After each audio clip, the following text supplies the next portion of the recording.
पैगाम रिकॉर्ड करना चाहता हूं। अगर उस मलऊन और उस खबीस नमरूद की औलाद तक मेरी ये बात पहुंच सकती है तो पहुंचा दी जाए। तुमने बहुत भौंक लिया अपने मंदिर में बैठ करके, तुम प्रेस क्लब ऑफ इंडिया में बैठ करके बहुत भौंक लिए। कुत्ते आपस में अपनी गली में बहुत भौंकते हैं। मेरे इस मैसेज को उस मलून तक पहुंचा दें। अगर जरा बराबर भी दम खम है तुम्हारे अंदर, तुम्हारी मां ने अगर दूध पिलाया है तुमको, तो अब मैं मुनाजरे का चैलेंज नहीं दे रहा हूं, डिबेट भी नहीं करूंगा, बातचीत भी नहीं करूंगा। आओ मैं ऐलान करता हूं, 8 दिन के अंदर तुम दिल्ली पहुंचो, किसी मैदान में पहुंचो, अपनी सारी मुकद्दस किताबें लेकर के आओ। इंशाअल्लाह अज़ीज ये फकीर कुरान पाक लेकर हाजिर होगा। हम आएंगे, तुम अपने सारे गुरु घंटालों को लेकर जमा हो जाओ। मैं मुनाजरे का चैलेंज नहीं दे रहा हूं, तवज्जो चाहता हूं। मैं डिबेट करने की बात ही नहीं कर रहा हूं। ये न्यूज एंकर जितने दज्जाली मीडिया वो भी सुन ले, अपने डेस्क पर बैठ करके टट्टू लोगों को लड़ाते रहते हैं, वो भी सुन ले। कुरान, इस्लाम, रसूल की जात पर हमले कराने के लिए जरखरीद लोगों को बिठाते, वो भी सारे न्यूज एंकर, ये पंडित सब जमा हो जाए मैदान में। ये फकीर कादरी हाजिर होगा, एक बड़ी आग जलाई जाए, आग लगाई जाए। मैं उससे कहता हूं, मैं भी आग में दाखिल होऊंगा, तू भी आग में दाखिल हो जा। जो सलामत रहेगा उसका दीन हक पे जाना जाएगा।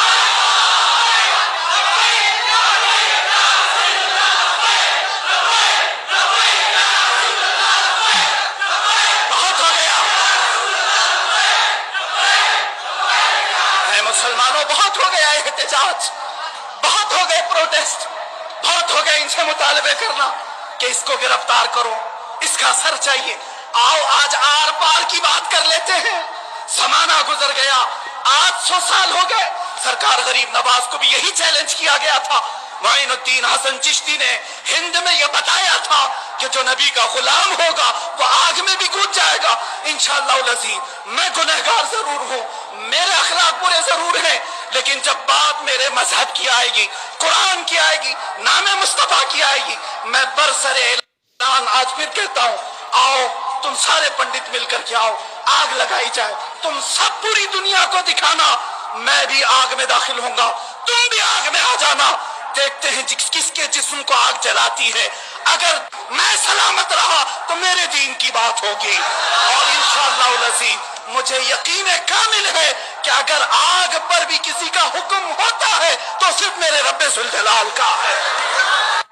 मुझे आपका आग के कुएं में कूदने वाला चैलेंज शहर स्वीकार है, लेकिन मैं आपको आग के कुएं में कूदता हुआ नहीं देखना चाहता।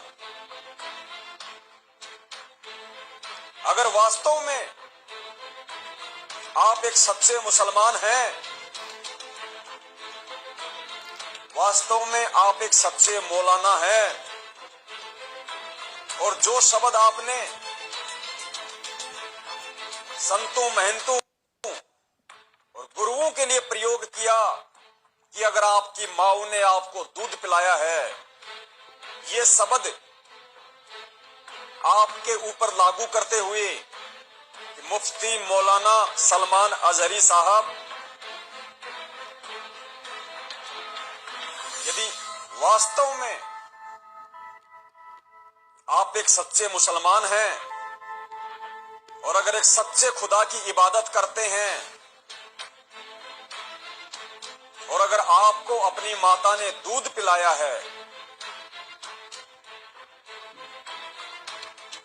तो मेरे इस निमंत्रण को, मेरे इस प्रस्ताव को, जो मैंने आपके चैलेंज को स्वीकार किया है, आप इसको सहर्ष स्वीकार करेंगे। और आग में आपको नहीं कूदना, आग में आपको नहीं कूदना, क्योंकि मुझे पता है इस बात का कि इस पूरी पृथ्वी पे यदि कोई सच्चे खुदा की इबादत कर रहा है, इस पूरी पृथ्वी पे यदि किन्हीं प्राणियों के सिर पे उस अल्लाहु अकबर का, जिसने 6 दिन में सृष्टि रची, 7वें दिन तख्त पे जा बैठा, यदि उसका आशीर्वाद किसी के सिर पे है, तो इस पूरी सृष्टि में सिर्फ और सिर्फ उन्हीं आत्माओं के ऊपर है, उन्हीं व्यक्तियों के ऊपर है, उन्हीं भाई बहन बुजुर्ग बच्चों के ऊपर है जो परमपिता परमेश्वर सतगुरु रामपाल जी महाराज जी की शरण में मर्यादित भक्ति कर रहे हैं। इसलिए मुझे पता है, मैं इस चीज से अनभिज्ञ नहीं हूं। मुझे पता है कि ना आप अग्नि से बचने वाले, ना आप किसी और चीज से बचने वाले। 101% आपकी डेथ होनी है। आपको काल, वो शैतान जिसकी आप इबादत करते हैं, आपको अपनी आगोश में लेगा। वो यही चाहता है। लेकिन मुझे मेरे खुदा ने, मेरे परमेश्वर ने, मेरे बंदी छोड़ने, मेरे गुरुदेव ने सत्य ज्ञान दिया हुआ है। सच्ची भक्ति विधि दी हुई है और मुझे धर्म की परिभाषा बताकर धार्मिक बनाया है।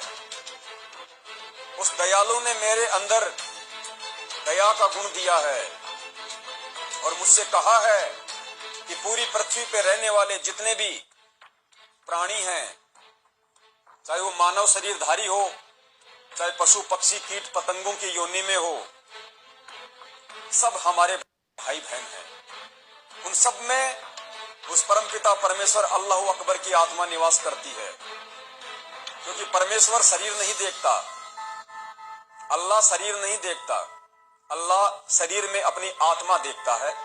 आत्मा तो शरीर तो मिट्टी में मिल जाएगा और मिट्टी में सबका मिलता है, लेकिन वो आत्मा, वो रूह, वो चाहे मुसलमान की हो, चाहे हिंदू की हो, चाहे सिख की, चाहे ईसाई की, वो अजर व अमर है, अमिट है। तो वो परमात्मा अपनी रूह देखता, अपनी आत्मा देखता है। इसलिए मैं आपको आग के कुएं में झोंककर उस सच्चे रहनुमा परमपिता परमेश्वर की नजरों में दोषी नहीं बनना चाहता। लेकिन आपके प्रस्ताव को स्वीकार करते हुए यदि आप एक सच्चे मुसलमान हैं, मेरी नजरों में आप सच्चे मुसलमान नहीं हैं। मेरी नजरों में आप सच्चे अल्लाह की इबादत नहीं करते, आप शैतान की इबादत करते हो। लेकिन आप यदि अपने आप को सच्चा मुसलमान मानते हो और सच्चे अल्लाह अकबर की इबादत करने वाला मानते हो, तो मैं आपसे निवेदन करता हूं, आपके चैलेंज को स्वीकार करते हुए, कि आप संपूर्ण मुस्लिम समाज को इकट्ठा करें। क्योंकि चैलेंज आपने मुसलमान धर्म की तरफ से दिया है, आपने मुस्लिम समाज की तरफ से दिया है। इसलिए आपकी जिम्मेदारी बनती है कि चाहे दिल्ली हो, चाहे बॉम्बे हो, चाहे देश और दुनिया का कोई भी कोना हो, आप मुसलमान धर्म के जितने भी धर्म गुरु हैं और देश की जितनी भी मीडिया है, आप उसको इकट्ठा करें। पूरे देश विदेश में इसका प्रचार हो। इस पूरे हिंदुस्तान में अपने आप को जगत गुरु तत्वदर्शी संत रामपाल जी महाराज का शिष्य कहने वाला पवन दास डंके की चोट पे सोशल मीडिया पे लाइव प्रोग्राम के माध्यम से ये ऐलान कर रहा है कि वर्तमान का जो मुसलमान समाज है, वर्तमान के जितने भी मुस्लिम धर्म को मानने वाले लोग हैं, वो सब के सब शैतान की इबादत करते हैं, उस अल्लाह अकबर की इबादत नहीं करते। और दुनिया में यदि कोई धर्म है और आने वाले समय में यदि कोई धर्म बचेगा, सिर्फ मानव धर्म बचेगा और मानव धर्म ही चलेगा। डंके की चोट पे कह रहा है और इस बात का प्रमाण देने के लिए वो ये शर्त रख रहा है कि वो मुसलमान धर्म के किसी भी मौलवी को, किसी भी मुफ्ती को, किसी भी मौलाना को, किसी भी पीर को आग के कुएं में कूदने के लिए बाध्य नहीं कर रहा, कायरों वाला काम नहीं कर रहा, बुज़दिलों वाला काम नहीं कर रहा, हत्या और मारकाट की बात नहीं कर रहा। वो एक धार्मिक व्यक्ति है और धर्म के अनुसार बात कर रहा है कि पूरे मुस्लिम समाज को इकट्ठा किया जाए, मुस्लिम समाज के धर्म गुरुओं को इकट्ठा किया जाए, देश की मीडिया को सूचित किया जाए, इकट्ठा किया जाए और देश विदेश के किसी भी कोने में एक मंच तैयार किया जाए और वहां पे मुफ्ती सलमान अजहरी की कंडीशन के अनुसार एक बड़ा सा कुआं खोदा जाए, उसमें आग को उत्पन्न किया जाए, अंगारे लपटे लेती हुई आग, और उस धधकती हुई आग के कुएं में मुफ्ती सलमान अजहरी साहब नहीं, मुसलमान धर्म का कोई व्यक्ति या कोई मौलाना नहीं, उस धधकती हुई आग में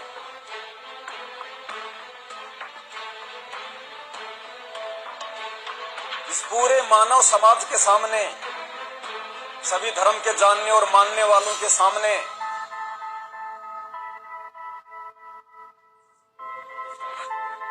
अपने परमपिता परमेश्वर सतगुरु रामपाल जी महाराज जी की ये अनमोल पुस्तक,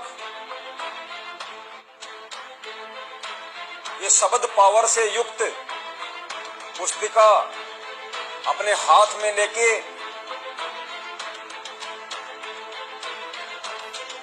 और इस पूरी दुनिया में जितने भी धर्म के लोग हैं, चाहे वो श्री राम को मानने वाले हो, चाहे कृष्ण को मानने वाले हो, चाहे ईसाई धर्म के संस्थापक ईसा मसीह को मानने वाले हो, चाहे गुरु नानक देव जी को मानने वाला सिख समाज हो, चाहे महावीर जी को मानने वाला जैन समाज हो और हजरत जी को मानने वाला मुसलमान समाज हो, उन सबकी आंखों पे बंदी अज्ञानता और मूर्खता की पट्टी हटाने के लिए, उन सबकी आंखों से मोतियाबिंद हटाने के लिए, उन सबकी आंखों से धार्मिकता का उल्टा चश्मा हटाने के लिए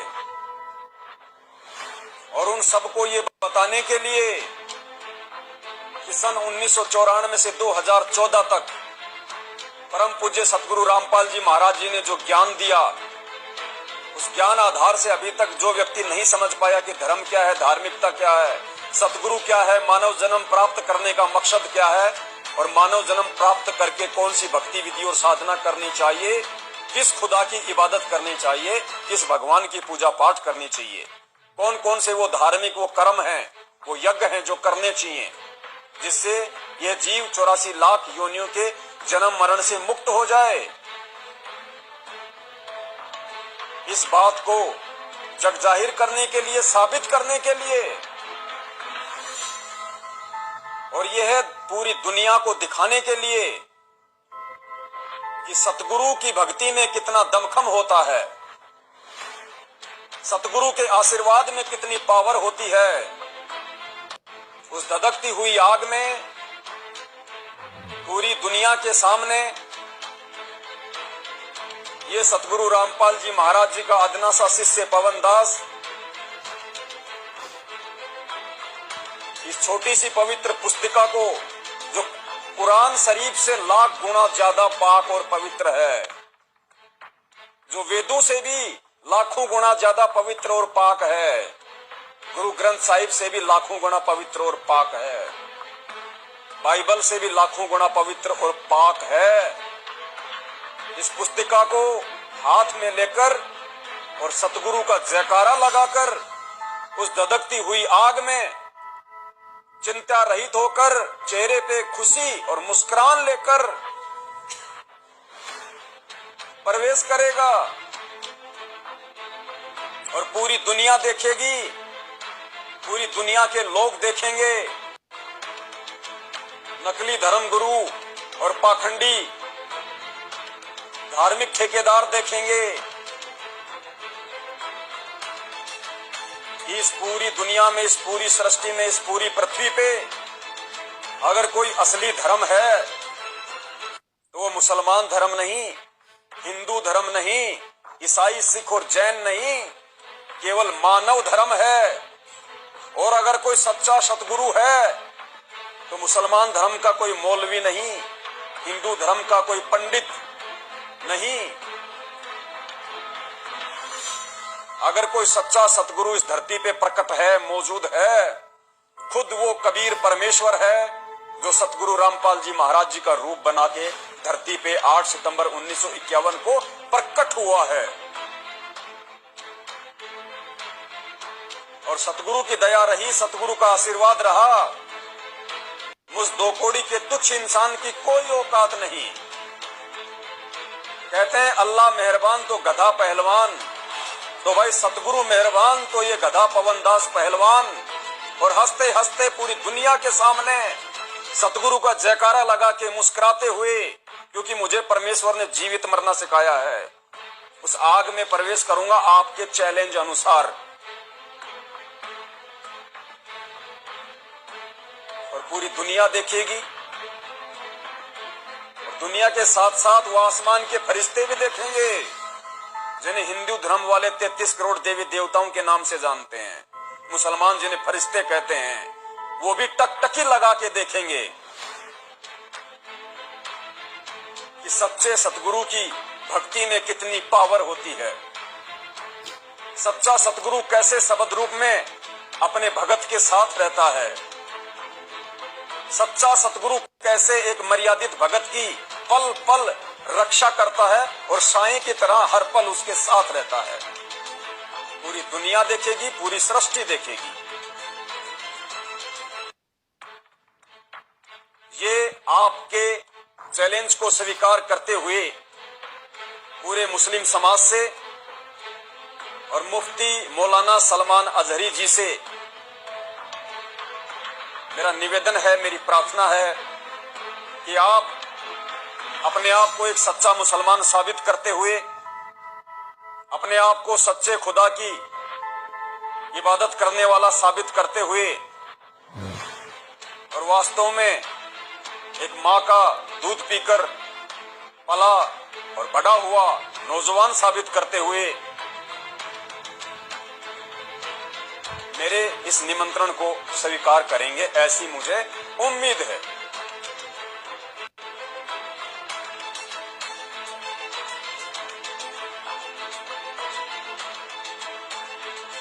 एक बात वो साबित कर दे, उसी दिन मैं अपनी गर्दन देकर के आ जाऊंगा इंशाअल्लाह। मैं वहीं पर अपनी गर्दन देकर के आ जाऊंगा। ये सारे उसके चेलों से भी कहता हूं, तुम जुमलेबाजी कर रहे हो। और इस चैलेंज के बाद अब सोशल मीडिया में बरसात के मेंढक की तरह बहुत सारे आ गए, मौलाना का चैलेंज हमको भी एक्सेप्ट है, हमको भी एक्सेप्ट है। तुम क्या समझ रहे हो, गुडी गुडे का खेल खेलने जा रहे हैं हम? ये कोई खेल खेलने जा रहे हैं? तारीख पढ़ लेना, पता चलेगा तुम्हें मुबाहिला कहते किसे हैं। अजीजान गिरामी वकार, आज दिल जल रहा है इसलिए मैं अर्ज कर रहा हूं, ये मुकाबले में नहीं आएंगे। फिर भी मैं कहता हूं, ये 17 रमजानुल मुबारक 30 अप्रैल आने तक ये जितने चेले भोंक रहे हैं, इसमें एक रामपाल का एक शिष्य है, कोई शागिर्द आया है, वो कहता है मोहम्मद आखिरी नबी भी नहीं है सल्लल्लाहु। ऐ मुसलमानों, इसने खत्मे नबुव्वत पर भी डाका डाला। वो कहता है रामपाल आखिरी नबी थे, मैं साबित करता हूं और चुनौती को स्वीकार करता हूं। ये सारे पाखंडी एक साथ आ जाएं, एक साथ आ जाएं। और गवर्नमेंट से फिर मैं कहता हूं, अब ये बात बहुत बढ़ चुकी है, मीडिया वाले भी मजाक न समझें, इनको साबित करने का मौका दें और हम हानि के लिए तैयार हैं। मैं एक नहीं, हिंदुस्तान की 11 बड़ी खानकाएं मेरे साथ खड़ी और तकरीबन 100 उलमाए अहले सुन्नत और मुफ्तियान इज़ाम अभी इसी वक्त दिल्ली आने के लिए तैयार।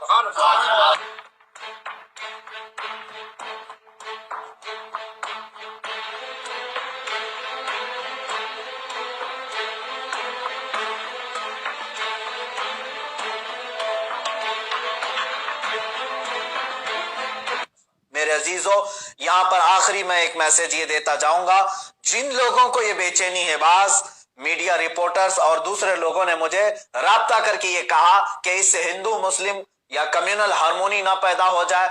मैं इसको स्पष्ट करता हूं, बार बार मैं कहता आ रहा हूं, हिंदुस्तान के दीगर हिंदुओं से या दूसरे पंडितों, संतों और महंतों से मेरा कोई झगड़ा नहीं, मैं उनसे कोई बाज पुरुष नहीं कर रहा हूं। मेरा झगड़ा उसी से है जो मेरे नबी की शान में भौंक रहा है और जो उसके चेले चपाटे। बाकी सारे हिंदू, बाकी सारे देशवासी, दूसरे संत महंत और पंडित जितने हैं वो सब अमन के साथ रहते। मैं जानता हूं बहुत सारे पंडितों को जो मेरे नबी कौनैन सल्लल्लाहु ताला अलैहि वसल्लम का रिस्पेक्ट करते हैं, इस्लाम की अजमत के वो कायल हैं। हम उनके साथ बहसो मुबाहिसा भी नहीं कर रहे हैं, बल्कि